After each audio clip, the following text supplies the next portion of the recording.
Ferguson and Ryan Weaver. I'm Robbie Santiago, and we are the conclusion of the matter. And the reason is because Solomon writes in Ecclesiastes chapter 12, verses 13 and 14, "Let us hear the conclusion of the whole matter. Fear God and keep his commandments, for this is man's all. For God will bring every deed into judgment, including every secret thing, whether it be good or evil." Like many of our podcasts recently, we tend to have a problem with going over a little too long. The Revelation series created bad habits. Because ever since then, our episodes have been 50 minutes plus. I think it's kind of our fault because I believe there were a few episodes where it was just either us two or y'all two or something. And so ever since then, we've started talking more. And so as a result, we've had to split some episodes up or just go on for a really long time. I hope it's been helpful, digging into these things a little bit more. Yeah. Hopefully you hadn't reached, minute 42 and been like, oh, time's up, cut us off. Which, I mean, you can always break it up. I mean, I do that with podcasts and with audiobooks and everything. Yeah, all most the time. of them keep your place. If it's, I guess if you have a legit account, you know what I'm saying, it'll keep track of where you were. Or hit that pause button whether you're listening to us on Spotify or Apple or wherever we are, or on YouTube, you could do that too. Make sure to like and subscribe, share this video or podcast with all of your friends, coworkers, family, acquaintances, pets, anything. But last week we talked all over creation. So that's right. Yep. I mean, did I ever tell you all about that website where it was like you could pay this company to watch your animals if the rapture happened? Yes. Yeah. I think that was on the rapture episode because what's funny is one of brothers back home in Centralia came up to me. It was probably 6 months ago, and I didn't know what he was talking about, but he reminded me of that episode because he's like, I was listening to your podcast. He goes, "Can you remind me of that website again?" And I'm like, "What way?" He's like, "The one where they watch your pet during the rapture." I'm like, "Oh, Phil, I forgot about that." Because, I mean, he was listening to past episodes, and I was so far removed from it. But, yeah, it's funny you bring that up because I was like, yeah, I remember that. But if you and your pets are listening and sharing the podcast, then they'll know that is a scam. Yes, that is true. Anyway, last week we started what we didn't realize was going to be a series on the home. And we got into talking about fathers and mothers and children and their roles within the home. But you can go back and listen to that podcast if you want more on those. I'm going to go ahead and kick it over to Ryan for part 2. Thanks, Robbie. I think the other thing is we, first established that the house, the home, not the house, the home, which can be in a house, but was a what did I say? Institution that was established by God, and that's why it's important. We talked about, to Robbie's point, we talked about the roles, the behaviors, the way that those relationships God would like.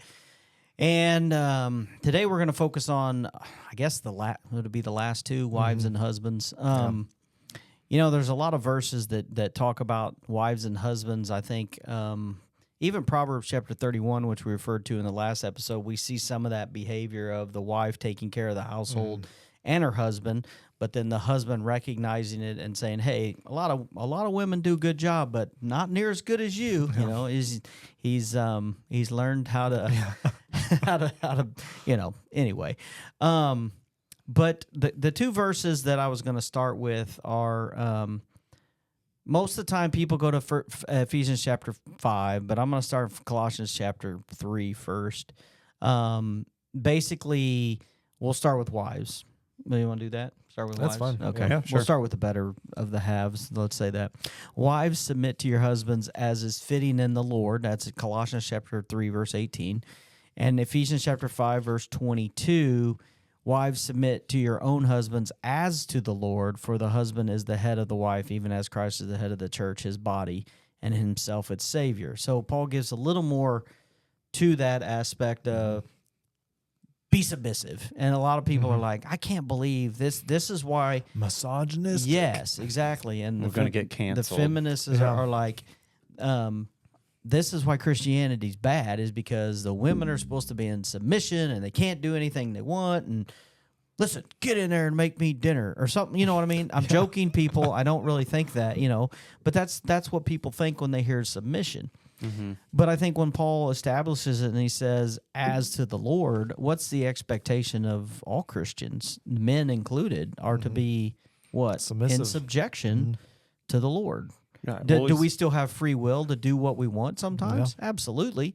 Can we do things that, from a doctrinal standpoint, what I mean by that, hobbies that aren't sinful? Like Can we academic things? Yeah. Like, I mean, we talk about like what heaven's going to be like, or like, are we going to know each other in heaven? Like, I have my opinion on that. Some people don't agree with that, and different academic things we can disagree on. Yeah. Right. Well, I think the important thing that you brought up at the end of verse, well, not the end, but at the end of that first sentence in Ephesians 5:22, that they're submitting to their husbands as to the Lord. But then a verse or two later, it says, therefore, just as the church is subject to Christ, so let the wives be to their own husbands in everything. So he kind of gives you the reasoning, and like we talked last week with kind of like the hierarchy with children and parents, there's a certain hierarchy when it comes to the family unit here too. And it's not so much as like so that the men can dominate the women or anything and that kind of submission, but free will kind of goes Peter into that and addresses that. I don't exactly. Yeah, I had that too. We can go to that in a minute. I was just gonna to finish my point. I was just gonna say that it's not just for the sake of men having authority for the sake of having authority. I mean, there's a reasoning that we'll probably be getting into with this. But for the same reason, we're to be subject to Christ and to God's commandments. It doesn't mean that we always follow them, but there's a kind of natural progression there. And the reasoning is because just like we're supposed to be subject to God and his commandments, it doesn't mean that we always are, but we're just striving to be pleasing to God in all that we do. And so as husbands, we need to make sure, and in fact, one of the verses we'll read mentions this, to not be domineering, or as I like to say, not like just becoming like a dictator or a tyrant for the sake of that. Don't let that power go to your head. But when men are acting in their proper role, they are leading in a way that kind of welcomes that natural submission where it is not in a tyrannical way. So anyway, I was sorry for interrupting you guys. No, that's fine. I was just going to make the point that I think our culture misunderstands submissiveness as weakness, inequality. Yeah. Mm-hmm. Because they think, well, if the woman's having to submit to the man, that means that the woman isn't worth as much as the man. And that's just, that's not true. And in fact, the thing that kind of really, I guess, perplexes me with that view is if you really think about the culture in which the New Testament was written, what Peter and Paul and these other men write about considering the marriage relationship, what he tells husbands to do to wife or for wives, which we'll look at that here in a minute.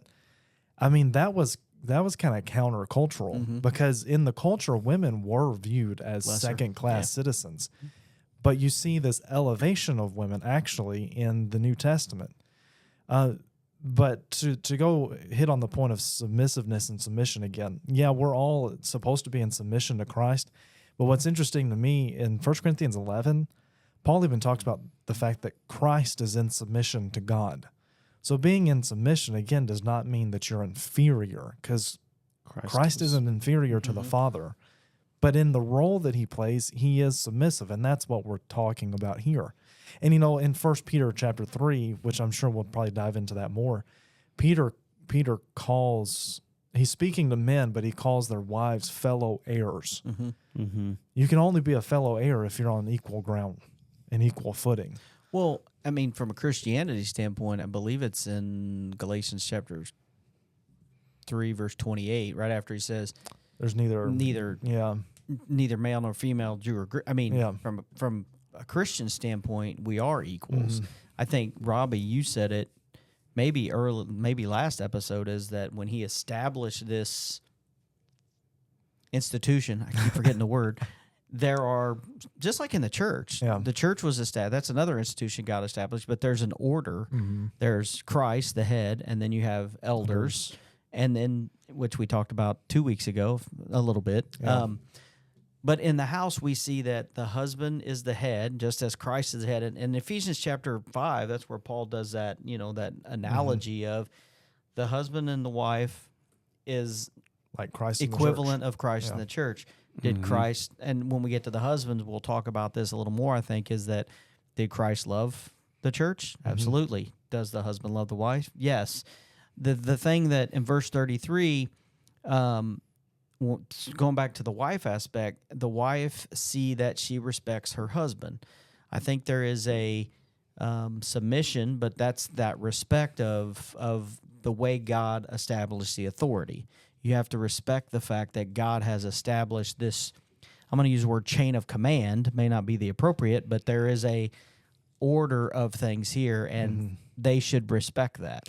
Right. Well, and there's times where, because like we talked about last week, kind of fathers, husbands, which we'll talk about this more, are meant to be the leaders of the home. And there might be times where decisions for the family have to be made, and it's not, to your point, the dictatorship or anything like that, where the husband just makes the decision regardless of what anybody else thinks or what they feel, what they understand of the situation. But just like any good leader, you would take all of those thoughts and all of those feelings into consideration and use that in making that decision. Now, sometimes in making that decision, you might have to do something that the wife or the children Don't like. But you have to do that sometimes if it's what's best, at least to the best of your ability, what you think would be best for the family. And I think at that point, that's really where the rubber meets the road with what we're talking about with the submissiveness of wives. Because I do think that feminism has found its way into the church. And I think a lot of people, a lot of wives especially, pay lip service to this, but they're only submissive to their husbands when their husbands make the decisions that they want them to make. But when their husband feels like it's best to do something else, even if he does everything right,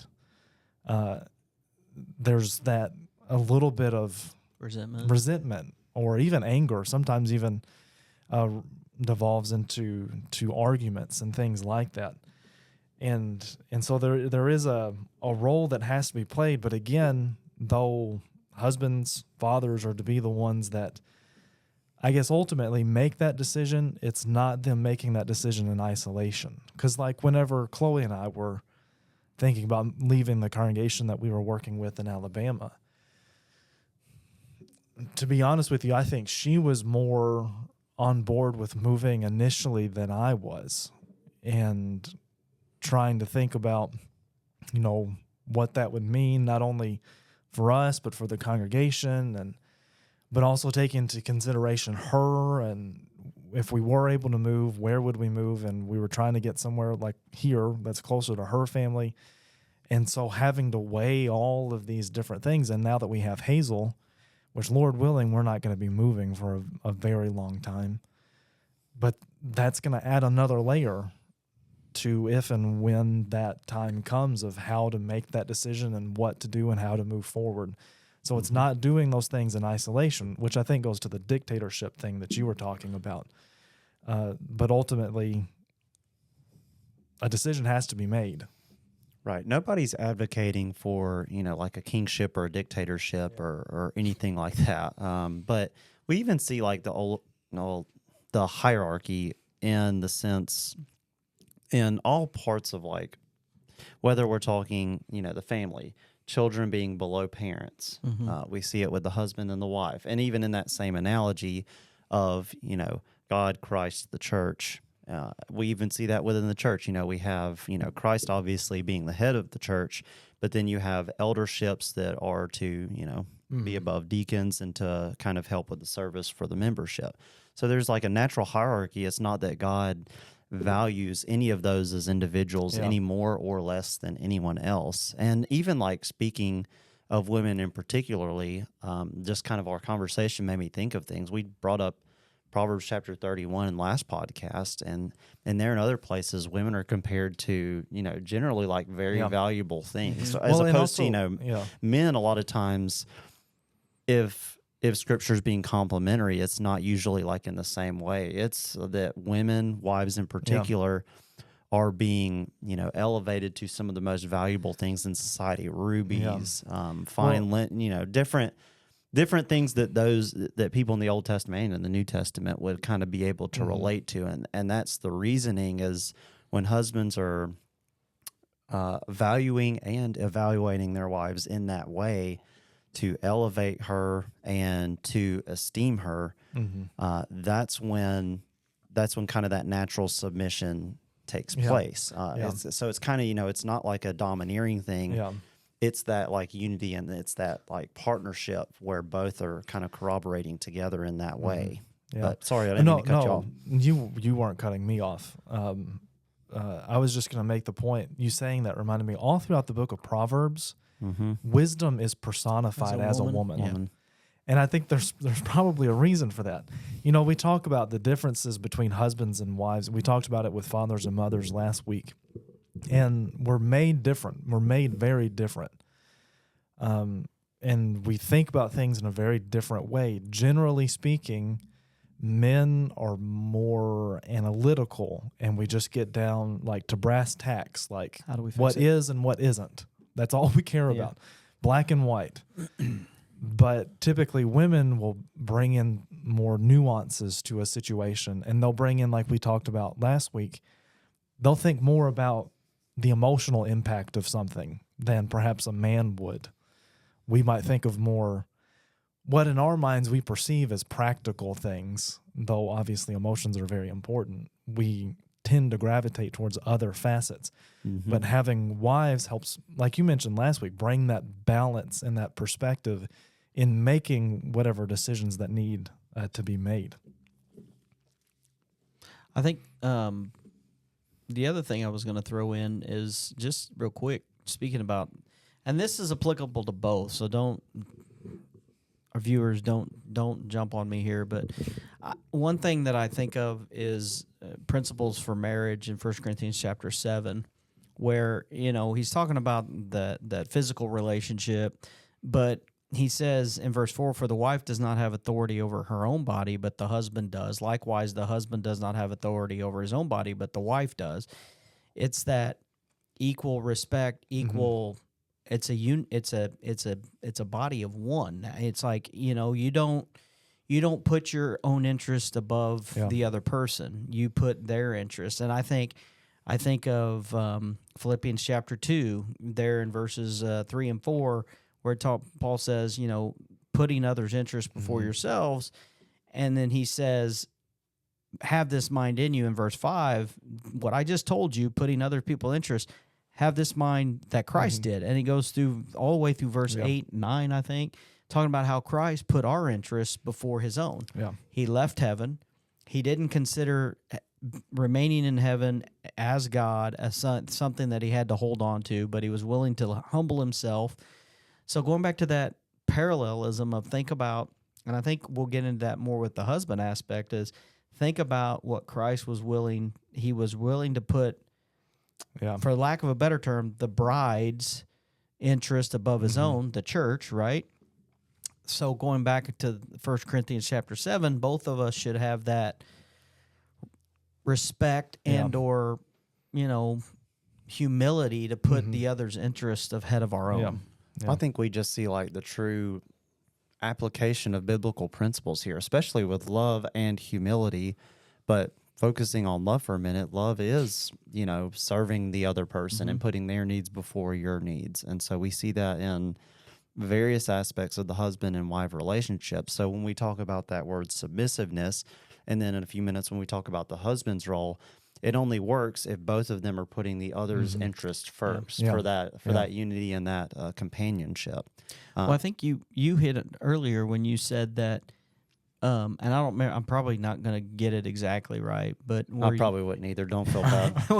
Where you said that if you are something along, if the husband is truly showing, the best interests of the wife, that's when the natural submission comes into play, because it's not domineering, it's taking their thoughts into consideration. And maybe I'm making a mosh of your two's ideas, but it also only works if the husband is doing the same. The same. Yeah, that's your point was natural submission will show up if the husband is doing the part that is expected of him.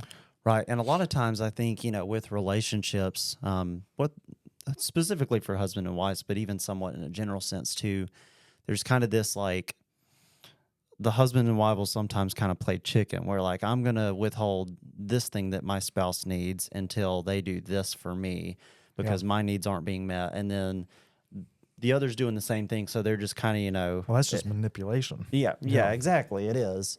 But I'm just saying in a broad sense, I think it's, fairly common, especially I think a lot to do with some of the modern ideas that have crept into marriages and crept into the church. I agree with you that I think, feminism, and I think there's a lot of principles, not necessarily feminist in nature or anything, but, some more modern-ish ideals that just started with the kind of the idea, I don't see anything wrong with this. And as long as it's not contradicting scripture, and those ideas kind of start creeping in.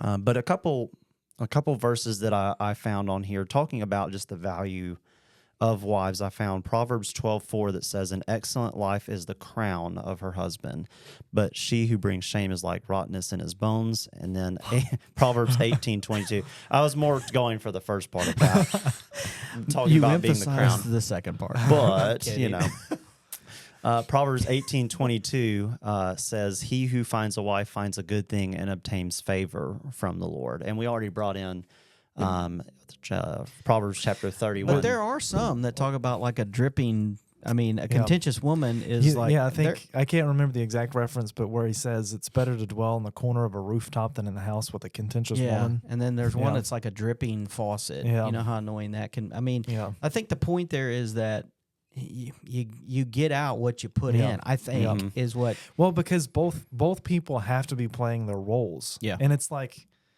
the husband absolutely has to be doing his part, but if the wife isn't doing her part, it's still going to wreak havoc on the whole system. Has to be both. Yeah.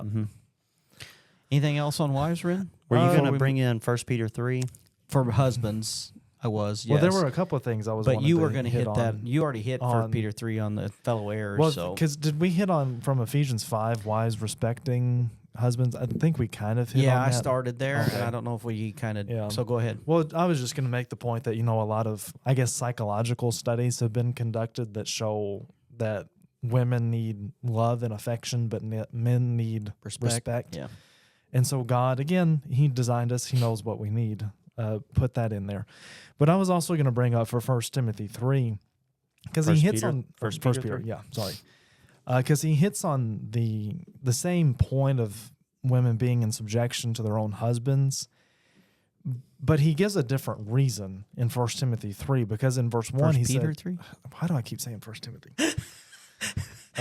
Needs to study more, show himself. But in 1 Peter 3, in verse 1... Ding, ding, ding. Well, I have been teaching 1 Timothy on Wednesday night, so maybe that's what it is. He says, so that even if some do not obey the word, they may be won without a word by the conduct of their wives, when they see your respectful and pure conduct. So in that context, he's talking about women who are married to non-Christians, and how even if their husband might not necessarily be the Christ-like husband that he ought to be, he's saying if you still play your part, it could lead them to becoming obedient to the truth. And I would say, like we often point out, though he's specifically talking about wives here, I would say the inverse of that would be true too. If a man is married to a non-Christian woman, the way that he conducts himself, the way that he leads the home could lay the groundwork for her eventually obeying the gospel. But I've always thought that what he says there, he says they could be won without a word by the conduct of their wives. That's how powerful these things can be. Right. And I think even the next few verses that's kind of talking about that the things that stand out should not be things that are, materialistic Yeah. or like attention Outward. grabbers or, in terms of dress or fashion or anything like that, but it should be on the quality of your heart, which I think, back to the Sermon on the Mount, Matthew chapter 7, talking about being a light in that way. That's how women are to be. And I agree with you. I don't think that's exclusive to women only Yeah. because, men can do the same thing in different ways, and they need to also be humble and have a pure heart, and that be what stands out about them too. But I think it's verse 6 here. Mine's not numbered. I just put it in my notes here that God adorned themselves being submissive to their own husbands as Sarah obeyed Abraham, calling him Lord. So kind of like the same point that's made earlier in 1 Peter 3 is the same one from Ephesians chapter 6 and Colossians chapter 3, and also had in here 1 Corinthians chapter 11, verses 2 and 3, that says, "Now I praise you, brethren, that you remember me in all things and keep the traditions just as I delivered them to you. But I want you to know that the head of every man is Christ, and the head of woman is man, and the head of Christ is God." So we see more kind of on the hierarchy there. And I also had a link to, unless you guys had something else about wives before we move on. I don't think so. Here's a link I have. I haven't read this book, but I just kind of read the table of contents and thought it was kind of useful. So I find like all Read kinds the of cliff notes for yeah, even less than that. But this book's called. I can bring up some of the same things for husbands here in a little bit. But this book's called "The 52 Things That Wives Need from Their Husbands," and kind of the premise is, 52? Well, Good because night. there's per week. one per week. Come on, get with it here. Did it say that it was a yearly study? Did you say that or something? It doesn't. I didn't read it word for Okay. word. Now, actually, I think the whole book's might be available here on a PDF. But there's books similar to this. I think the one I'm fairly familiar with is called "His Needs, Her Needs." But when we talk about that partnership, there's a lot of things that we read about in Scripture. But when it comes to the application things, when we talk about like respect and things. Some of these books go into like a little bit more. So maybe a decent read. I plan on reading more than the table of contents, but You can tell us next time if it's worth the. but yeah. So I'll report. I'll do a individual book report, There you go. a literal one. So, but I guess we can pivot to Pivot? husbands. Yep. So Colossians chapter 3, verse 19, husbands, love your wives and do not be harsh with them. I thought of 1 Peter chapter 3, verse 7 that aligns with this. Likewise, husbands, live with your wives in an understanding way, showing honor to the woman as the weaker vessel, since they are heirs with you of the grace of life, so that your prayers may not be hindered. So I see a couple things here. The first one is, I see do not be harsh with and have an understanding attitude. I kind of align it with the fathers don't be harsh with your children. Like, don't hold unreasonable expectations of kind your of wife. the domineering aspect again. And I think that I again look at that relationship that Paul mentions in Ephesians, Christ and the church, husband and wife. Do we want Christ to have an understanding relationship with us? I mean, yeah, that's why Hebrews chapter 4, verse 16 or 15 and 16 are so comforting, is the fact that he does understand. He does understand our weaknesses. He can sympathize with them because he's been through those, right? And this is what I see, is that the husband just doesn't dictate or dominate, whatever you want to call it. You have to understand that, and it's a learned process. Don't get me wrong, right? I think that's, maybe we should read books. I don't know, Robbie, but I need to read a few more pages. But the thing that I find interesting is that if you don't, your prayers are hindered, and that's that's pretty important. I think. And that's another one of those. two Well, verses? that's another one of those things I think could go both ways again. Yes, agreed. Is Don't be too harsh. regardless of understanding, if you're the husband or the wife, if you're not playing that role, it has not only an impact on your relationship with the spouse, but I think Peter's highlighting here, it has an impact on your relationship with God. Well, I think even if we were to keep reading in 1 Peter 3, kind of what we've hit on already in this podcast is kind of the purpose of it all, where he begins in verse 8, finally, all of you be of one mind, having compassion for one another, love as brothers, be tenderhearted, be courteous, not returning evil for evil or reviling for reviling, but on the contrary, blessing, knowing that you were called to this, that you may inherit a blessing. And then I kind of went down to a little bit further in that section. For the eyes of the Lord are on the righteous, and his ears are open to their prayers, but the face of the Lord is against those who do evil. So we see this idea of true like companionship, of serving one another, instead of just like, it's not one of the things where husbands are like, I'm the head of the household, we're going to do it my way. Instead, it's kind of the opposite of How does that where, work? How does that work when you say that to Allison? What's that? How does that work when you say that to Allison? Does it work? I'll report back. Okay. But Well, you can do that, and I'll go home and I'll tell Chloe that she needs to call me Lord, like Sarah called Abraham. that's right, Lord. That's Well, right. And then next week we'll come back and we'll You give guys a should report. probably take the Proverbs approach and say that, hey, many women do good, but you guys are much better. Excellent. Yeah. The most Anyway. excellent. If y'all can't tell, we were joking. Yes. We're not going to do that. But it's ironic because that's how, sometimes, Yes. Yeah. even though we're Yeah. joking, that's kind of People an do take it to that interpretation. extreme. Yeah. But kind of it works the opposite, where when you're truly leading your spouse, it's through serving them and through loving them and through being And doing humble it towards them. for their best interest. I mean, going back to that is Christ did what he did for us and the church because it's what we needed. Mm-hmm. And I think when we get into Ephesians chapter 5, where we see Paul saying, husband, love your wives as Christ loved the church and gave himself up for her. There's an implication there that we as men or husbands that would need to do what? Mm-hmm. Be willing to sacrifice ourselves in order to save your wife. I would say your family to a certain extent. I don't know. No, I would agree. Okay. Yeah. Right, exactly. Were you going to go back to Ephesians chapter 5? Yeah. Well, unless, I guess we can go there now. Wait, did you have more? Not on that one, no. Okay. But- Did you have anything? No. So,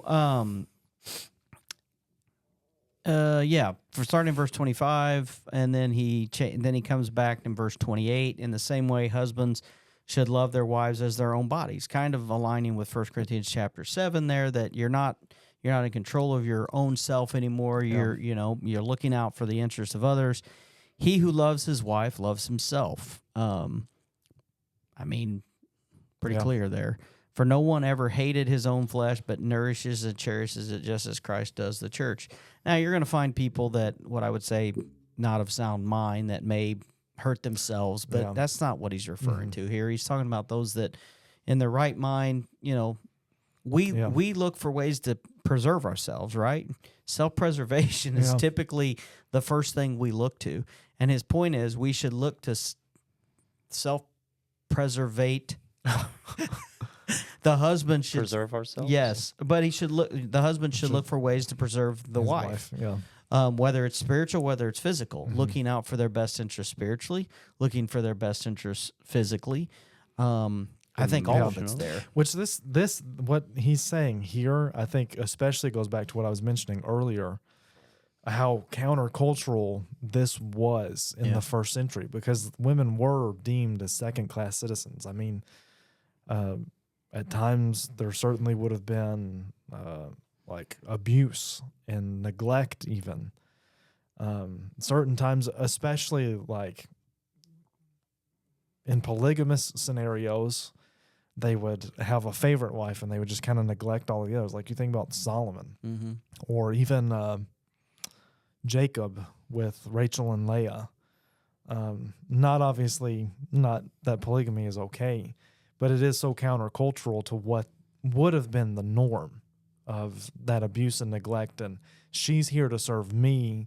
I'm not here to serve her, kind of going back to Robbie's earlier point. Well, and I don't remember if it was today's podcast or last week's that we were kind of talking about this. But in ancient society, I mean, not to say that there was no such thing as women's rights, but there was no such thing as women's rights. I mean, when you think of the Egyptians, Mesopotamians, Yeah. Greeks. I mean, the Spartans, it wasn't really that they were like elevating women politically or socially in society. It was just like they were elevating motherhood to have more children to go to war. Rome. I mean, and even like today, I mean, try that out in like some of your other Middle Eastern countries that are not Israel. I mean, it's obviously like changed a lot over time, but the fact that this is written during mostly, some of this during the Old Testament, but Paul's letters during the first century. Yeah. I mean, it's kind of remarkable to see like the contrast between that and the rest of the world at that time. But even I thought it was interesting just reading that part of Ephesians when it says Christ loved the church and gave himself for her, that he, capital H, so talking about Jesus, might sanctify and cleanse her with the washing of the water by the word, that he might present to her to himself a glorious church, not having a spot or wrinkle or any such thing. And who is the church compared to?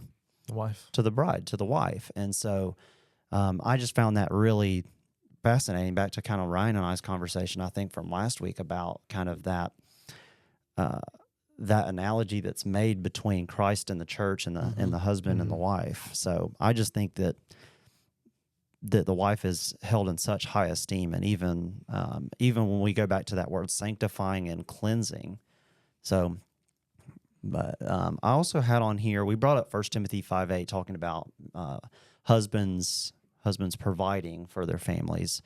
But I also had on here, going back to Colossians 3, husbands, love your wives and do not be bitter towards them. I think that's something that, is one of those verses, really easy to understand what he means by that, but do we always apply it? Because there's a lot of things, even not necessarily things that like wives do towards husbands, but just, bad days at work, having to deal with certain people that sometimes men may just have a tendency to come home with a kind of chip on our shoulder and take it out on our wives, not in a physical sense, but just like, have a bad attitude. And so I think it's important to make sure that whether we're talking about in that context, or if it is something that, there's been conflict between husband and wife, to make sure that you're still treating her with that same honor that Paul writes about in Ephesians and that Peter writes about in 1 Peter chapter 3 or 1 Timothy chapter 3. I might have been thinking about 1 Timothy 2, where he gives the reasons why there's the different roles in the church, because it's the very same reasons why there are these different roles in the home, because Adam was created first, and then Eve was the one that was deceived by the devil, and for that very same reason, we have these different roles that have to be played within the marriage relationship, but then, as we talked about last week, within the home as a whole. I wanted to touch base on I know we talked the Colossians, we did that verse and then tied it to 1 Peter chapter 3, verse 7. The one thing that I wanted to call out is the weaker vessel. Not that they're any less valuable, which I think we've already alluded to, but there are physical differences. I mean, men are generally stronger. There are always going to be exceptions to the rule. But generally, the man is supposed to be the protector. The woman is supposed to be the nourisher. I mean, as we've seen here, I don't think we are saying you're incapable of, and I think that's what, sometimes when we say you're the weaker vessel, you can't do that.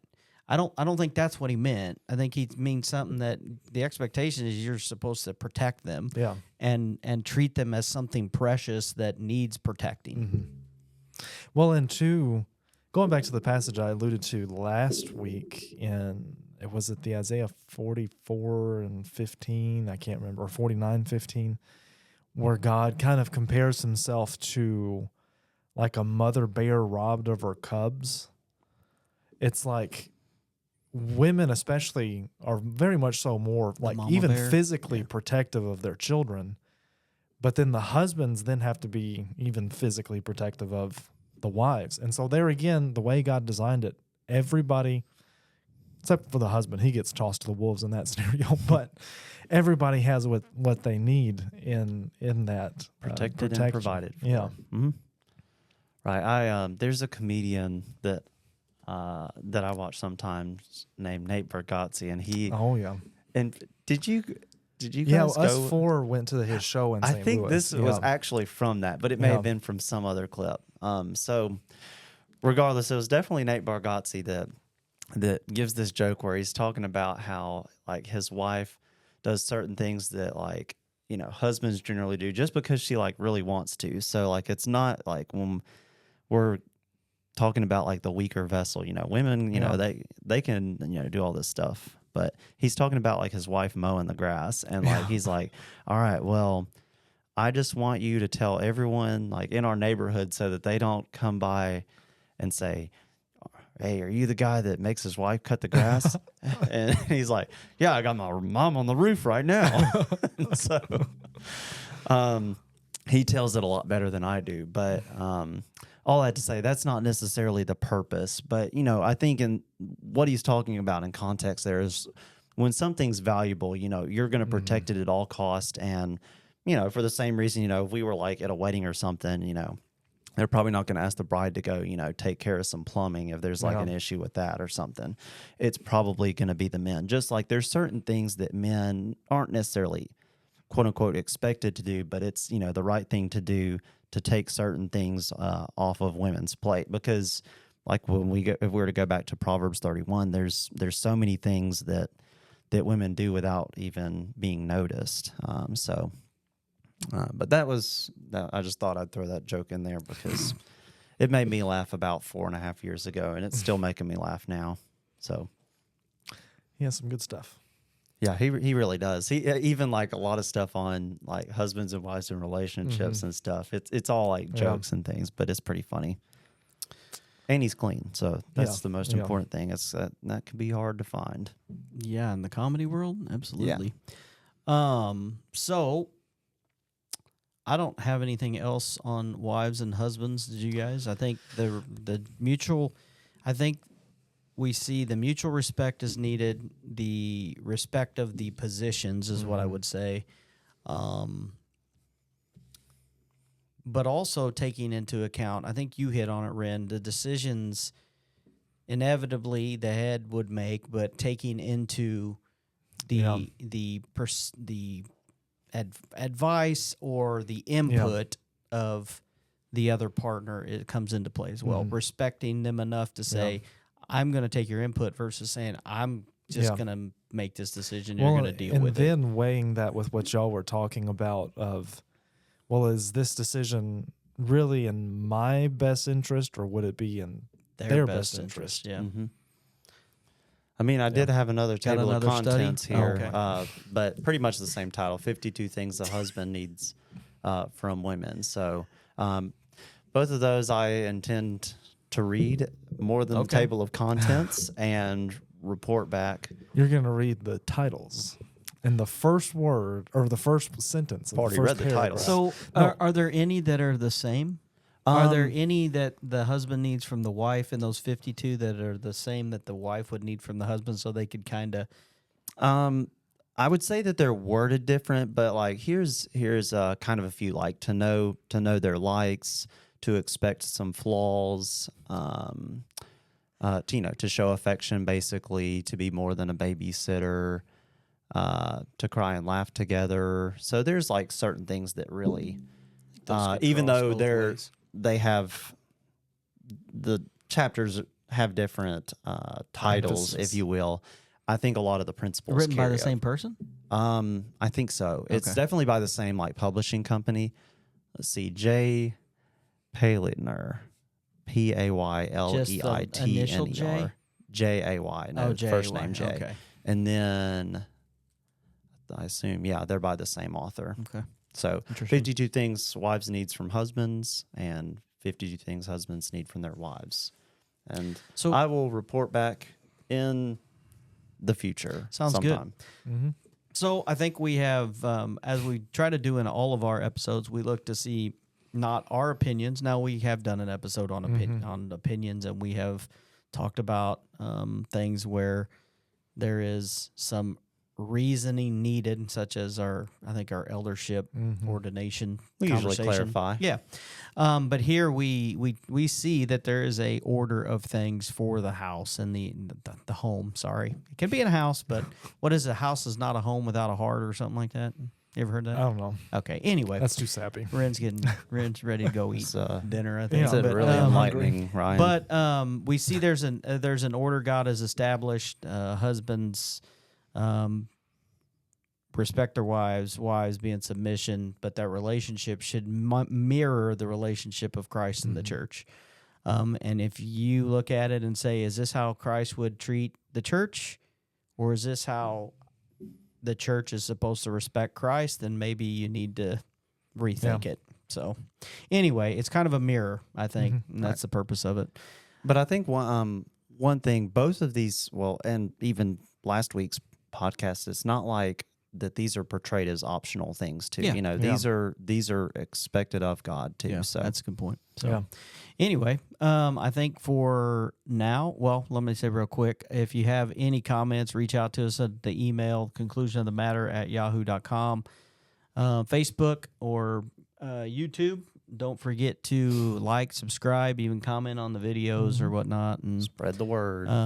share it too. That's the Well, other thing. the more you interact with it, the more the algorithms on Facebook and YouTube will promote the post. There Wait, you go. what was the big word you were going to bring up, by the way, It last didn't week? come up. It didn't come up Yeah, naturally. he's saving it. Yeah.